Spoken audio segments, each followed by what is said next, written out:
رہا ہے جو نصوص قرآنیہ سے، احادیث نبویہ سے اور پھر اجماع امت سے جو عقیدہ ثابت ہے وہ ہے الصحابۃ کلہم عدول، کہ سارے صحابہ عادل ہیں۔ اب اس میں وہ جو جس شخص کی گفتگو کا ہم پہلے بھی رد کر چکے ہیں گزشتہ جمعہ، وفاق المدارس شیعہ کا سربراہ جس نے یہ بک بک کی ہے، یعنی وہ یا تو بے خبر ہے اور یا پرلے درجے کا خائن ہے۔ الصحابۃ کلہم عدول یا الصحاب کلہم عدول، یہ ہمارا عقیدہ ہے، یہ ہمارا اصول میں سے ایک اصل ہے، لیکن یہ جو جملہ ہے اس کے بارے میں ہمارا یہ دعویٰ نہیں کہ یہ کوئی حدیث ہے،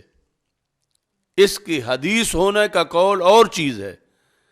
اب کتنے نظریات ہیں جو قرآن و سنت سے ثابت ہیں اور نظریہ بیان کیا جاتا ہے، لیکن وہ نظریہ لفظ قرآن میں نہیں یا لفظ سنت میں نہیں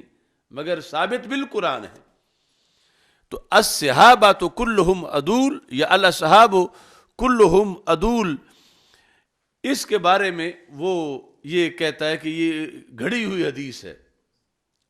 تو یہ نظریہ ہے، ایک ہمارا ایک اصول ہے،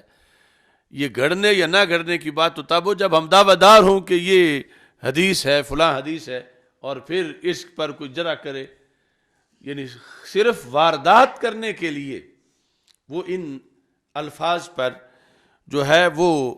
یہ کہ لوگوں کے ذہن میں پہلے یہ ڈالا جائے کہ یہ لوگ دعوے دار ہیں کہ یہ حدیث ہے، اور پھر بتایا جائے کہ یہ تو الفاظ موضوع ہیں، یہ فلاں ہے۔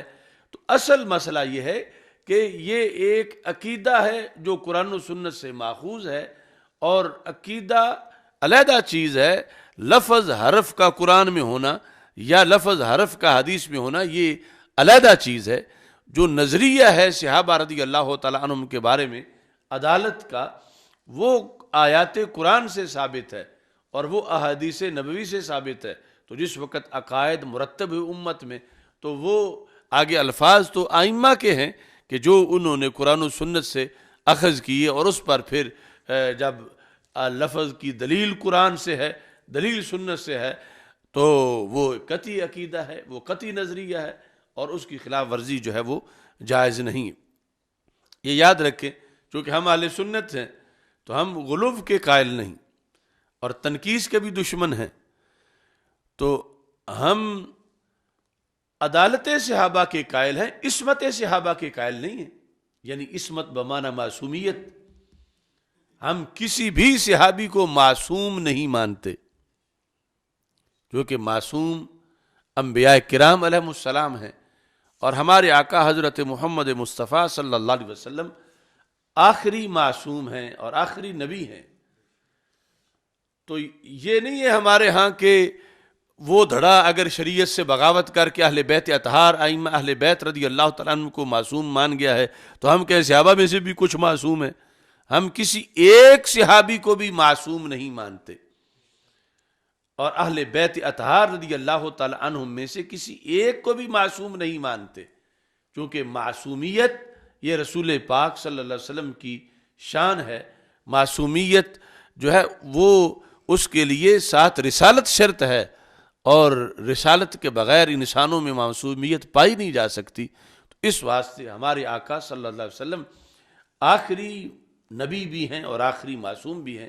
اور باقی عدالت صحابہ ہمارا عقیدہ ہے، معصومیت صحابہ ہمارا عقیدہ نہیں ہے کہ ما دھڑے بازی میں کوئی ایسا کہتا ہو، ایسا اہل سنت میں سے کسی کا کوئی نظریہ نہیں ہے، اور نہ ہی یہ کہنے میں صحابہ کی کوئی تنقیص ہے کہ وہ معصوم نہیں ہیں۔ ایسے ہی اہل بیت اطہار رضی اللہ تعالیٰ عنہ کو یہ کہنا کہ وہ معصوم نہیں ہیں، یہ ان کی حقیقت اور مرتبے اور شان کا اظہار ہے، یہ ان کی کوئی تنقیص نہیں ہے۔ ایسے ہی صحابہ رضی اللہ تعالیٰ عنہم کی معصومیت کی نفی یہ حقیقت ہے، یہ ایمان ہے، اس میں کسی طرح کی کوئی تنقیص نہیں ہے۔ باقی عدالت اور معصومیت میں زمین و آسمان کا فرق ہے۔ عدالت صحابہ ہمارا نظریہ ہے، اور صحابہ رضی اللہ تعالیٰ عنہ سارے کے سارے عادل ہیں، اور اس پر جو ہے وہ امت کا اتفاق ہے۔ امت سے مراد وہ جو کسی قابل ذکر ہیں اور جن کا اعتبار ہے۔ جو انہوں نے دلائل پیش کیے ابن صلاح نے، کس پر؟ عدالت صحابہ رضی اللہ تعالیٰ عنہ پر، اور پھر دیگر جو ہماری اصول کی اس موضوع کی کتابیں ہیں ان کے اندر، مثال کے طور پر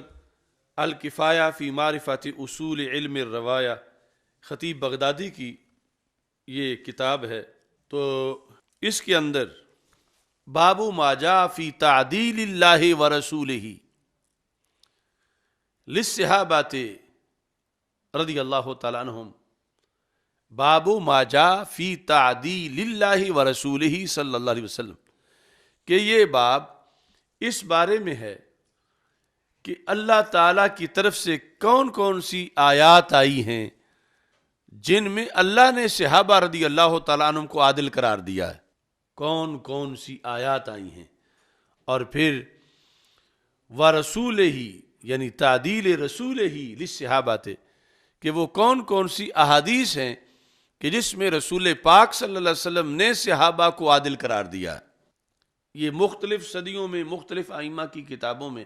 یہ ابواب ہیں، اس موضوع پر پوری کتابیں بھی ہیں۔ اور وَأَنَّهُ لَا يُحْتَاجُ لِلسُّؤَالِ عَنْهُمْ، کہ جب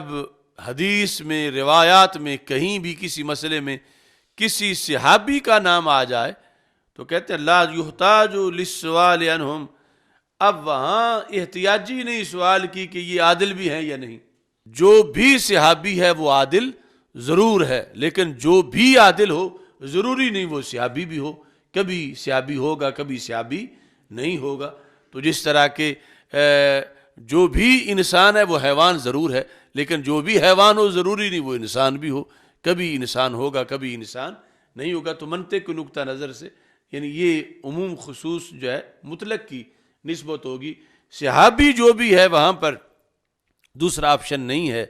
کہ کیا وہ عادل ہے یا نہیں، بلکہ انہوں نے بھی یہ لکھا کہ لا یحتاج للسؤال عنہم، کہ وہاں سوال کی حاجت ہی، باقی جگہ تم تحقیق کر لو کہ راوی کیسا ہے، یہاں جب بات آئے تو پھر اس سلسلہ میں ضرورت نہیں۔ وَإِنَّمَا يَجِبُ ذَلِكَ فِي مَنْ دُونَهُمْ، کہتے ہیں کہ صحابہ سے نیچے آ کر واجب ہے کہ پوچھو کہ یہ راوی عادل بھی ہے یا نہیں، پھر واجب ہے صحابہ سے نیچے آ کر، تابعین میں، تبع تابعین میں، پھر بعد والے زمانوں میں، پھر تحقیق ضروری ہے کہ عام کسی بندے سے کوئی بات جو گھڑتا ہو، حدیثیں جو ظالم ہو، جو جھوٹ بولتا ہو، تو بعد میں جا کر کہا کہ یہ واجب ہے یہ سوال کرنا، لیکن صحابہ کے لحاظ سے یہ جائز ہی نہیں ہے، چونکہ ان کی تعدیل جو ہے وہ ثابت ہے اللہ کی طرف سے اور اللہ کے رسول صلی اللہ علیہ وسلم کی طرف سے۔ تو جب ان ذاتوں کی طرف سے ہے تو پھر بندوں کی گواہی کیا لینی ہے کہ پوچھا جائے کہ فلاں اس کے بارے میں گواہ موجود ہیں یا نہیں۔ تعدیل بعد کے راویوں کی تو بندے کرتے ہیں اس زمانے کے کہ یہ ہمارے دور میں انسان تھا، اس نے کبھی جھوٹ نہیں بولا تھا، اس نے کبھی ظلم نہیں کیا، تو یہ بندوں کی تعدیل پر آگے ساری بات چلتی ہے شریعت میں، مسائل میں، روایت میں۔ لیکن یہ وہ ہستیاں ہیں کہ جہاں بندوں کی تعدیل کی عام ضرورت ہی نہیں رہی کہ اللہ نے تعدیل کر دی ہے اور اللہ کے رسول صلی اللہ علیہ وسلم نے خود ان کی تعدیل فرما دی ہے۔ اور ایسے ہی الاصابہ فی تمییز الصحابہ